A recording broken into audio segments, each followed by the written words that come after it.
Hey, good day everyone. Passive Auto here. We are now on this May 7, 2024 NBA Game Day. We have a couple of games for today. And to kick things off, this is an Eastern Conference battle between Cleveland Cavaliers and Boston Celtics.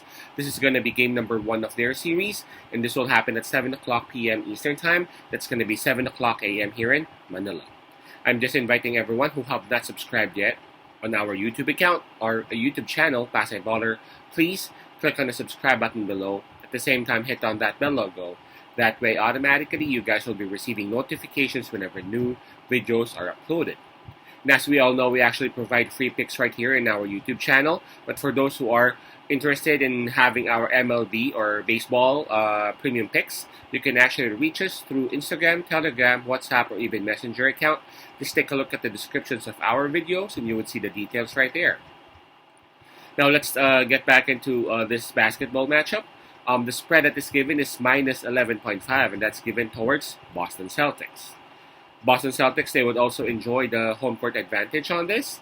But in terms of momentum, I gotta give it to Cleveland Cavaliers as they just recently won that game number 7 against Orlando Magic. And not only that, that was a huge come from behind victory against, again, Orlando. Now let's take a look at health and availability. And before we do that, let's also talk about some fatigue.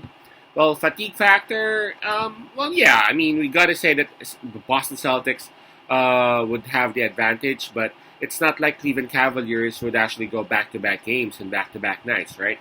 Cleveland Cavaliers, they were able to also get some rest. But again, if we are going to be talking about who's having some advantage, we have to say that it's Boston Celtics. Now let's take a look at the health and availability. Starting with Boston Celtics, Kristaps Porzingis is still out for this game, and I actually have read an article that there's even a possibility that he will be out for the rest of this second round. Now for Cleveland Cavaliers, Ty Jerome, Craig Porter, and Dean Wade, they are all confirmed out for this game number 1, while Jarrett Allen remains at game time decision or questionable for this game. So obviously, I gotta say that it's Boston Celtics that would have the advantage. I mean, Jarrett Allen is a huge piece and a very crucial piece of Cleveland's starting unit. And without Jarrett Allen, Cleveland Cavaliers would surely be having a hard time controlling those rebounds. So I gotta say that even if Cleveland Cavaliers have more players in IL. It's not really on the other three, no disrespect to those 3 guys, but it's more on Jarrett Allen's absence. Hopefully, Jarrett Allen will be back. That way, Cleveland Cavaliers would have a better chance against this mighty Boston Celtics. I know Boston Celtics have been missing Kristaps Porzingis, but we all saw what Boston Celtics can do. They can win without Kristaps. Right, so I'm gonna make this one quick. Boston Celtics will win this. Will win this game. They are at home. They are the better team. They played great after losing that game number 2 against Miami Heat. They've made some adjustments, both offense and defense. They actually realized, that they are beatable, and they gotta work their asses off. Otherwise, they would lose. And again, those adjustments were great. After the lost game number 2, they've won games number 3, 4, 5, and here they are now in game number 5. Now for Cleveland Cavaliers, it was a different scenario for them against Orlando Magic. They went through a lot, winning both games 1 and 2, then losing games number 3 and 4. Winning again in game number 5 and then losing at game number 6 and game number 7. I felt like they almost lost it when the lead was at 18 points already. But man, hats off to Cleveland Cavaliers for having the heart to come back. And not just that, to take home the W and to win the series. And that's actually what I'm leading. That's actually what I'm leaning on to this game number 1. The momentum that Cleveland Cavaliers have. I know Boston Celtics, they were able to rest for like 1 week, and that should help them.